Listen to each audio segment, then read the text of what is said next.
晚上好啊，兄弟们！今天继续美恐系列夜班淘沙。这个电影可以说是全程无尿点，令人肾上腺素飙升。话不多说，听我讲。一天下午，女主小美来到了一个家具厂，应聘了保洁的职位。不过她这个保洁呢比较特殊，工作时间是晚上。等厂里所有人走了之后，自己开始大扫除。厂长呢带她熟悉了一遍，告诉她哪里需要打扫。很快到了下班点，小美呢开始从厕所清理，端着个烟灰缸就要出去，正好碰见了厂里的两个同事。这同事呢对小美的态度极其恶劣，骂骂咧咧的，损了小美几句后就离开了。小美呢没有理会，只是咬牙忍了忍。随着这个大门的关闭，现在呢厂里就剩小美一个人了。小美呢工作也是十分卖力，这厂里的各个犄角旮旯，楼上楼下的，又是擦玻璃拖地什么的都给干了。然而就在小美倒垃圾的时候，看见前面不远处停着辆车，望了两眼没当回事，把门关上了。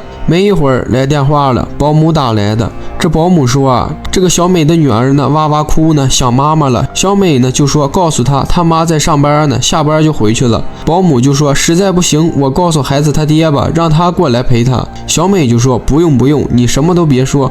挂了电话之后呢，小美在上厕所的时候听到了外面传来敲门声，过去一看是个送快递的。小美就跟这快递小哥说啊，你放门口吧，完事我忙完过来拿。快递小哥就说不行，放门口再让人偷了。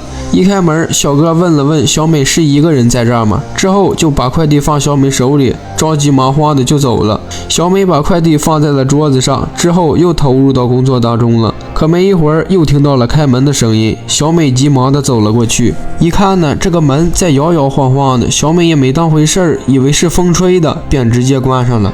可是诡异的事情还在不断发生，小美呢又听见开门声了。走过去一看，二楼的门刚好关上，下楼的时候又看见一楼的门又关上了。小美呢下了楼，四处逛了逛，也没人，难免就有点怀疑是不是快递小哥搞的鬼。等把这个快递这么一拆开啊，懵逼了。随着口哨声的响起，四个头戴面具的壮汉分别在不同位置出现了。完了，他们是来杀小美的。慌乱之中，小美掏出了劫测器，砸向了第一个奔向小美在前的面具男，然后转身就跑。四个面具男咱们就不取名了，直接叫他面具男吧。这四个人呢也是紧追不舍，小美也是1分钟不敢休息。两个面具男在后边追，另外两个绕后了。好在小美反应快，身手敏捷，躲过了一刀。小美呢应该是练过，爬上这货架翻了过去，与这几个人甩开了距离，拉上了卷帘门，卡上了个东西。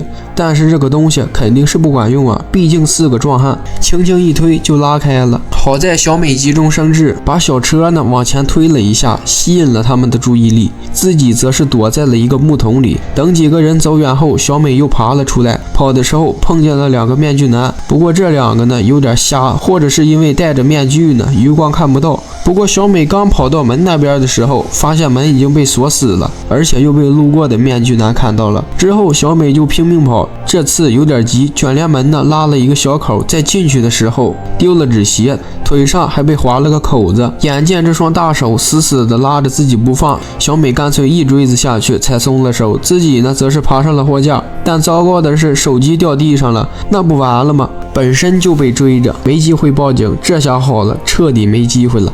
气急败坏的面具男直接将小美的手机给砸了，并且将旁边的电话线也给剪了。随后几人就开始四处寻找小美。小美这腿上的口子呢也是挺深的，简单的包扎好之后呢，其中面具男来到了这个货架上，在这个货架上望的时候，正好踩到了小美的手，也不算踩到吧，她这个鞋不是那种平底儿的，再加上鞋码大，小美手小，鞋子正好遮住了小美的手。面具男离开之后呢，小美从货架上掉了下来。这时候一个面具男呼唤同伴过来，让其剪掉所有电话线。小美呢趁机穿上了鞋子，来到了电源这边，直接关上了电闸，厂房里瞬间暗了下来。小美凭借微弱的光芒来到了一扇大门旁边，发现大门已经被铁链锁住了，自己想通过缝隙钻过去，反复尝试无果后，便找到了一个油桶，往自己的头上抹了些润滑油，脱掉了衬衫就开始往里面钻。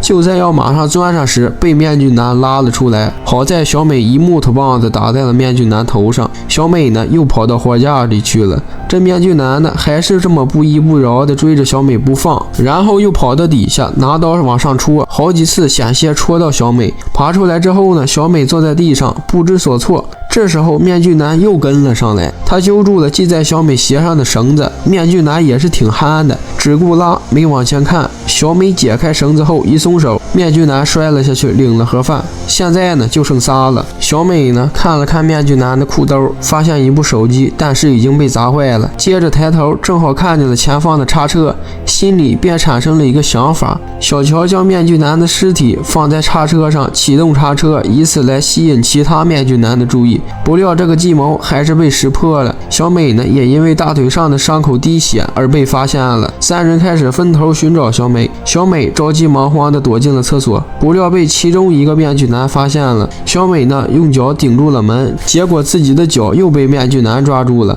只好拿马桶的皮揣子来防身。不过这个面具男呢属实有点呆头呆脑的，把那把弄断之后跟没头苍蝇似的，正好撞在了断了那半段的皮揣子上，直穿胸口。小美呢也是鼓足了劲儿往前推，但是自己肚子那块又被划了个口子。随着皮揣子一下摁到底，小美呢就以为面具男死了，谁曾想他没死透，一直在叫。